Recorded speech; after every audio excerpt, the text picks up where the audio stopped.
I should probably make something.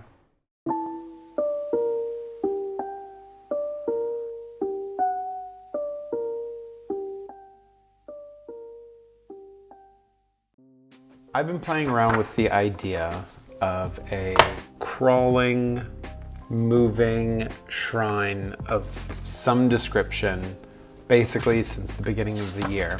And I haven't been able to work out exactly how I wanted to make it because I wasn't sure what style to do it in. I didn't know what form of architecture I wanted to take inspiration from. So there's another one, right? So in this drawing, I again just have sort of like a crude sort of shape with the arm coming out of the top. I thought that could be fun. At one point thought I might do it in a more sort of like Gothic arch kind of style. So you can see here a bunch more sketches of me just playing around with some stuff. I knew whatever it ended up being, I was gonna have to sculpt it. I make things out of clay, I sculpt things with my hands, it's what I enjoy doing. And another thing I really enjoy doing is playing Zelda games. So this was the most recent sketch. We're gonna transfer it over to a simple paper pattern and just get started from there. We're just gonna jump into it and it's gonna be fine. It's gonna be great. We're gonna see what happens.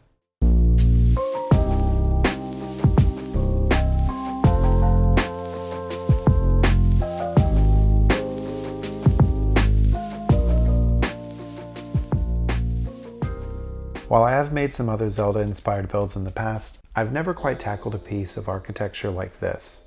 But there's nothing more fun than jumping into a new skill with unfounded optimism.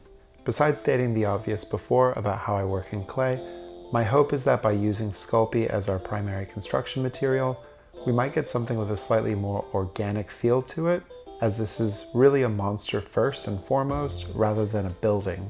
Now, as you may or may not know already, when working with any polymer clay, it helps to work the clay until it's soft and pliable. This can be made easier by using a tool like a pasta roller, but until I become an influencer for an Italian pasta rolling brand of some kind, a glass jar in my hands will do just fine. All I'm doing here is flattening, cutting, and flattening again until the clay is the right thickness for our facade or the front of the shrine. Placing the paper pattern right on the clay, I'm carefully cutting it out with a sculpting kidney. Now, if you haven't heard of this wonder tool before, it's the thin piece of metal that comes with most beginner sculpting kits, and it's a great way to get clean cuts without using a sharp knife. This also means you don't have to use a thicker sculpting tool which can pinch and deform the clay, like I'm doing here since I'm an impatient idiot. Anyway, once I have the first piece carved out, I cut away the door layer of my pattern and trace that out on another piece of clay. The goal here is to have a door that pops out from the rest of the shrine, so it needs to be close enough that it fits with just a bit of pressure, but not so tight that it's a pain to open and close. Rolling out the leftover scraps from the front to an even thinner piece of clay, I can now cut out the arch part of my door pattern. This is an extremely fiddly operation as it's the thinnest piece of clay that I'm working with, but once I have the arch safely extracted, I can use our metal kidney from before to scrape it up off the cutting mat with minor damage and attach it to our previously cut out door. I'm only using two things to texture this clay. One of them is a chip brush, right? Just a cheap painter's brush where I've cut off some of the bristles on the end, just so I have this nice firm dotted texture to add into the clay. And the other one is a custom texture stamp that I made using some leftover green stuff and a bottle cap. I actually have a whole set of these texture stamps that I just sort of pull out whenever I need them. If you think that's something you might be interested in, please let me know. I've been thinking about doing another sculpting tutorial video. I might do one centered on tools because I think that could be helpful for some people. But yeah, let me know. So I've moved everything over to a baking sheet with some reusable baking paper. I realized that as I was cutting into the clay and starting to do texture and fine detail, I'm gonna start warping it and bending it out of shape. And so by having it all set up the way that I want it, I can then touch it up, get it to be not perfect, but like more in line with the front of this stone archway that I'm trying to make. And at least in theory, it shouldn't warp as much now that the door is in between the... I'm just gonna keep working on it. It's gonna be fine. It's all gonna be fine. I am looking for bottle caps of different sizes because I want a perfect circle on the front of the door, and there's no way in hell that I'm going to sculpt one. With some even pressure and a whole lot of prayer, I can delicately press a perfect circle into the door. From there, I had a quick tidy up of my workspace and followed the same steps as before to make the back of our shrine, before loading everything up onto the reusable baking paper and chucking it into the oven for 15 minutes. And thankfully, everything turned out beautiful. With our door being totally removable from the facade of the structure, you can see me here working out how I want to thicken up the body, without using a ton of clay, that is. Also, I'll need to clean up the edges of the door just a bit, but like removing excess flashing from a Games Workshop model, this was really easy to clean up with my trusty Tajima. Slowly but surely, I could carefully remove excess material until I was happy with the fit of my door.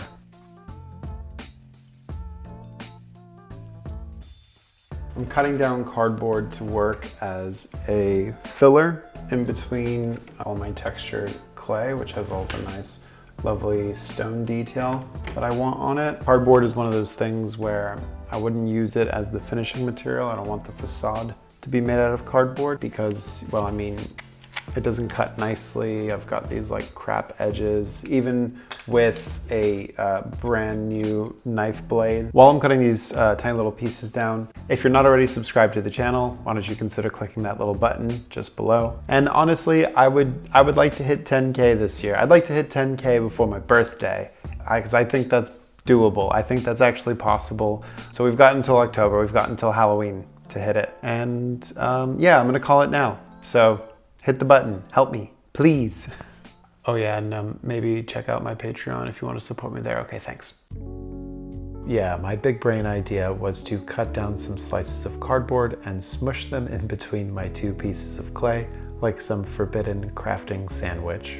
As a dressing, I'm putting a few drops of super glue on each piece to help hold the layers together, and PVA glue around the super glue dots for a longer and stronger bond. Since I know there will be at least one more bake before I'm done, I have to avoid hot glue for now.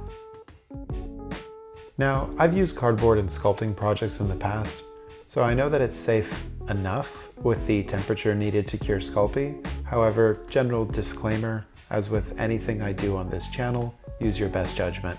Once all of the layers are glued and stacked on each other, I rolled out the final piece of clay. This one much thinner than before, as it's going to be attached to the sides of our structure.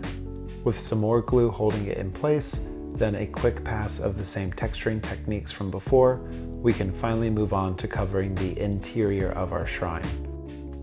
Now, I have something very cool and creepy planned for this part of the build, but that'll be a little later in the video.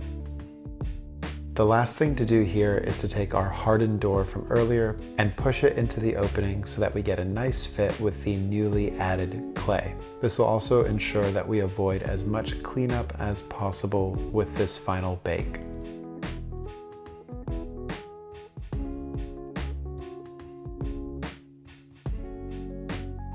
I think it's only fair to mention in the process of doing this, I have no idea if using PVA to glue Sculpt together is a bad idea or not. I've never tested this before. I didn't even Google it before I started trying. I don't have time, and we're just gonna continue with this can-do attitude on this build. We're just gonna roll with it, okay? Spoiler alert, it works great. I always thought that polymer clay glue smelled just like PVA, and I think this has confirmed my conspiracy theory. Now, off camera, I made these two accent details that I definitely didn't forget from the original plans. I'm attaching them using some super glue and then sprinkling on some baking powder, which will fill in the gap. This also adds some free weathering for later on when we paint. Now we can finally move on to making the arms. I have a selection of wire from recycling, packaging, flowers, just about anywhere I can grab it like the dumpster goblin I am. I'm going for something with a medium level of bend, so I've selected my finest wire from the cage of a bottle of champagne. Using this expertly drawn diagram, I can cut, bend, and eventually superglue the elbow of this arm into its final position. Now look, I'm not particularly proud of this, but it was really hard to film the making of the armature for the hand, and I wasn't going to do it more times than I needed to, so just do your best or put less fingers on your monster. Now I can take my gloom hand and superglue it to the rest of the arm. From there, I do a final fit check for the pose, and it's time to put this wire armature in my pin vise that I was able to purchase thanks to the support of my wonderful patrons. With a quick caffeine reload, we can start making progress on these arms. I'm bulking out the shapes using a mixture of milliput and the oh so wonderful stuff that is green. The two mixed together make a brilliant consistency that isn't too sticky or too soft, and I just love how smooth it feels. If you've ever looked at an arm, you know that I'm not following human anatomy. I'm just blocking in some rough muscle groups, smoothing out the faces to get little hills, and then coming back in and carving sinewy lines for texture. I've given myself a brief window to get this project done, so I'm not waiting for the epoxy clay to firm up before carving this in. I also need the clay to be soft so I can press it into the side of our shrine and get a nice fit. Then I can move on to sculpting the forearm of the right limb, checking the pose one more time, and then repeating these steps for the left arm while the right cures. I want these limbs to be sisters, not twins, so one of them can be the ugly one.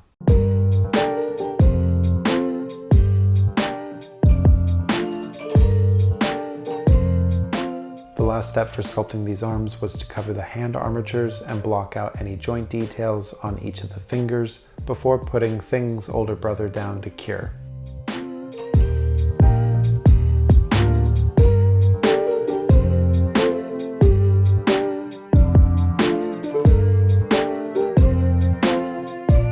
Okay, lightning round since this video is getting long. Using some more, you guessed it, green stuff, I just put a blob down in the center of the body, and then I push in a divot with the back of a makeup brush to form the eye or mouth or whatever this thing has. But then I wanted even more detail, so I took this seed pod from some dried flowers and made a stamp of the top of it using even more green stuff and a piece of sprue. Then I could push some clay into our eye, mouth thing, push that stamp into that, and we've got a fun detail that you probably won't even notice in the end. Finally, to give this monster some guts, I'm just haphazardly filling in the shrine with hot glue. I've officially passed my green stuff allowance for one build, and it does not sadly grow on trees. Now, instead of telling you how I poorly painted this little weirdo, let me tell you about it instead. When you signed on for this job, you didn't think anything of the trek. The majority of the trip, you were escorted by the Fairy Guild. And since your employer paid in advance, you figured, why not go check it out? It's only a day's worth of travel by foot, and you'll barely reach the edges of the swamp. Honestly, it sounded like the easiest payday for a pickup job. Well, now that you're here, you're thinking twice about trusting the monk ever again. They swore up and down that the Feretory was meant to be some kind of portable shrine. Something lavish, full of riches, maybe from the Empire days? Whatever this thing is, it is decidedly not portable. It's also made of more stone than you've ever seen in Morass. The rogue and ranger have been circling it for what feels like hours, slowly checking every inch of plant life that surrounds it, assuming that the majority of them want to eat, poison, or drown us. It's probably because of this paranoia that they missed a minor detail. While the stone seems to be pretty set in the muck just below the waterline, and there is moss growing up the sides of the shrine, though it may be yellowed and decaying, we didn't catch the two ornate openings on either side of the base. which means we didn't move fast enough when the barbarian got tired of waiting and just knocked on the damn door. Two brightly colored arms of exposed muscle and sinew shot out and quickly choked our heaviest hitter into the earth. It seemed no matter how much we threw it at any attacks that hit the stone just bounced off as if they were nothing. When we finally managed to scorch one of the arms badly enough for it to let go, they retreated inside just for a moment before the door illuminated brightly and fell open, the heavy stone hitting the mud with a sickening squelch. We looked up, gazing into the Feretory to see what our prize would be. Our reward stared back at us.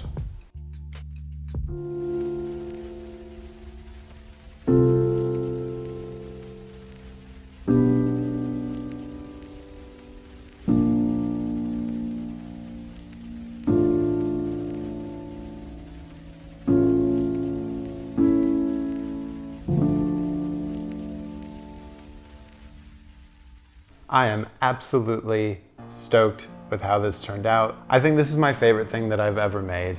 Besides the fact that it, in my opinion, captures that architectural element of the new Zelda games, but also the just weird fucked upness of Elden Ring. I think I've hit the mark pretty well on this one. It was really important to me that elements of it were detachable. The idea being that using this in the game, players would find the shrine first. When they activate it or attack it or whatever it is that players get up to, the arms would come out, so I'd attach those on, and that's the first level of combat. And then after so much time has passed, the door comes off, and that activates the boss's second stage, like every classic Zelda and Elden Ring game. Yeah, it's just so cool and weird and gross, and I love it. I really do. If you like this idea of having a monster in your games with multiple stages, I have written some stats for this little guy, which I am putting up on my Patreon. So if you want to support me over there, you'll find some better photography of this thing, as well as some stats for how to run this as a monster in your game. And hey, if you like the video, hit the button down below. Be sure to subscribe to the channel and leave me a comment with what you think about this horrible little monstrosity. Okay, I'll see you soon. Bye.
Okay, let's try this one last time. These are all duplicates, so one of these. Hold on, I know I've drawn it again. Okay, this is the actual outro. Take, final one, let's get it done.